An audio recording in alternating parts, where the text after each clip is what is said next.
కొంతమంది నాయకులు పోయిన చోటే వెతుక్కోవాలనుకుంటారు. అలాగే తమకి ఏ పార్టీ గుర్తింపు తెచ్చిందో ఒక్కొక్కసారి పార్టీ నుంచి బయటకొచ్చినా మళ్ళీ ఆ పార్టీలోకి వెళ్ళాలి అనుకుంటారు. తమ గుర్తింపు కోసం, తమకు గుర్తింపు తెచ్చిన పార్టీ కోసం పనిచేయాలి అనుకునే వాళ్ళు చాలామంది ఉంటారు. అందుకే రాజకీయ నాయకులు ఎప్పుడు కూడా ఏ పార్టీలోనూ స్థిరంగా ఉండరు. అటు వెళ్తారు, ఇటు వెళ్తుంటారు. వాళ్ళకి నచ్చిన పార్టీలో ఆ పదవి కోసం. ఎందుకంటే రాజకీయాల్లోకి వచ్చేదే పదవి కోసం. పదవిలో ఉండే సేవ చేయగలుగుతాం అని భావించే వాళ్ళు ఎక్కువ మందే ఉంటారు.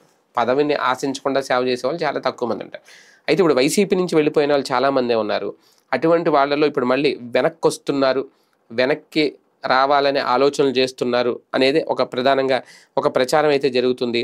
ఈ నేపథ్యంలోనే ప్రకాశం జిల్లాలో ఉన్న మాజీ ఎమ్మెల్యే ఆమంచి కృష్ణమోహన్ ఇప్పుడు ఆ దారిలో ఉన్నారట. ఇది ఎంతవరకు వాస్తవం తెలియదు, కానీ ఆ ప్రచారం అయితే బాగా సాగుతుంది సోషల్ మీడియాలో.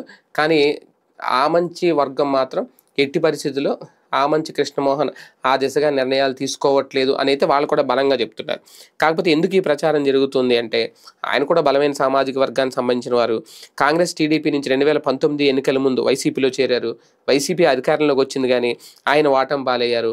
పోన్లే సర్దుకుందామని అనుకుంటే తన రాజకీయ ప్రత్యర్థి ఎవరైతే ఉన్నారో కారణం బలరామ కృష్ణమూర్తి, ఆయన వైసీపీలో చేరడం కూడా అక్కడ, అది కాకుండా తనను ఓడించిన వారు తన పార్టీలోకి రావడం అనేది, తన సొంత సీట్ ఆయనకిచ్చి తనను వేరే చోటకి వైసీపీ అధినాయకత్వం వెళ్ళమనడంతో అప్పట్లో ఆమంచి అలిగారు. 2024 ముందు కాంగ్రెస్లో చేరారు షర్మిల గారి ఆధ్వర్యంలో. తర్వాత ఆయన పార్టీ తరపున డిపాజిట్ తెచ్చుకుని ఒక ఏకైక లీడర్గా అయితే నిలిచారు. ఎందుకంటే ఆయన అంతకుముందు ఆయన సొంతంగా పార్టీ పెట్టుకుని కూడా గెలిచిన వ్యక్తి. ఆమంచి కృష్ణమోహన్ గారికి చీరాలలో ఖచ్చితంగా ఒక బలమైన ఓటు బ్యాంక్ అయితే ఉంది. కాకపోతే ఓకే, మొన్న ఆ వేవులు అయితే ఓడిపోయారు. కాంగ్రెస్లోకి వెళ్ళడం అనేది ఒక మైనస్సా ప్లస్సా అనేది ఆయన ఆలోచించుకోవాలి. అయితే ఇప్పుడు ఆయన మళ్ళీ వైసీపీ వైపు చూస్తున్నారు అనే ప్రచారం అయితే జరుగుతుంది.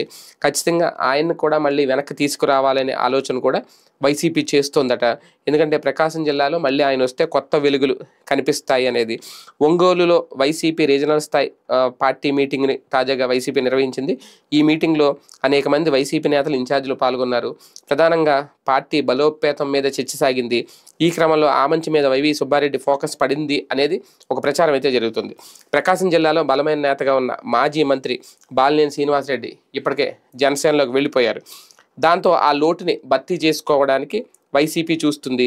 ఈ నేపథ్యంలో ఆమంచి మీద వైసీపీ చూపు పడింది అనేది, ఆమంచి కూడా ఎప్పటి నుంచో సైలెంట్గా ఉన్నారు, కాంగ్రెస్లో ఒరిగేది ఏమీ లేదని ఆలోచిస్తున్నారు అనేది. సో ఇటువంటి నేపథ్యంలో ఏమన్నా ఒప్పందం కుదిరితే, సరైన ఆఫర్ ఏమన్నా ఇస్తే ఖచ్చితంగా రీఎంట్రీ ఉంటుంది అనేది ఆ జిల్లాలో వినిపిస్తున్న మాట.